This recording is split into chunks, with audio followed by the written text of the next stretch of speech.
Markuu arkay waxa calooshiisa ka dhaqdhaqaaqaya, ayaa wuxuu ku fikiray in uu maqas u soo qaato si uu u ogaado waxa ku jira calooshiisa. Wuuna jeexay, wuxuuna ku arkay inan yar oo markiiba ka soo booday. Meeshu aad iyo aad bay u madoobayd, aniguna waa aan ka baqayay.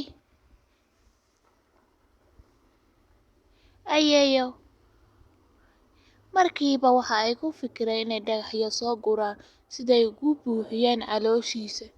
Waxay bilaabeen in la tolo calooshiisii. In yar kadib wuu soo kacay,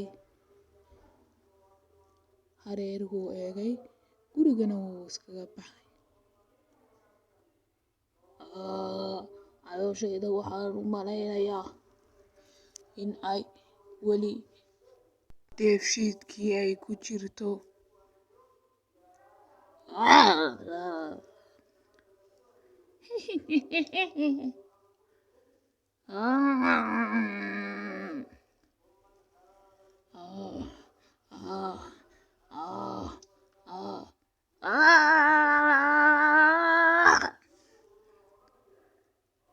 Ibadbaadiya, ibadbaadiya, ibadbaadiya, ibadbaadiya, ibadbaadiya.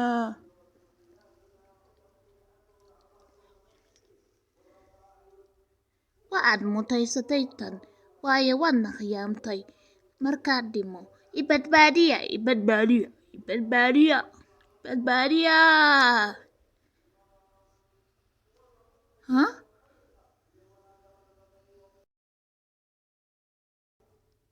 Kaalay nala fadhiiso oo nala cuntee.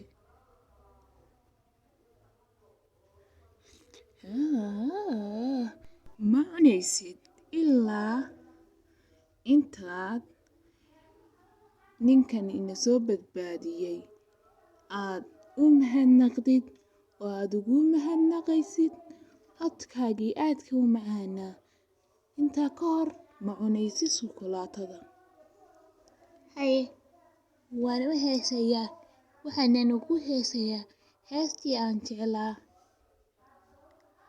Waad mahadsantahay sidaad noo soo badbaadisay. Waad mahadsantahay sidaad noo badbaadisay. Waanad mahay sidaad noo badbaadisay.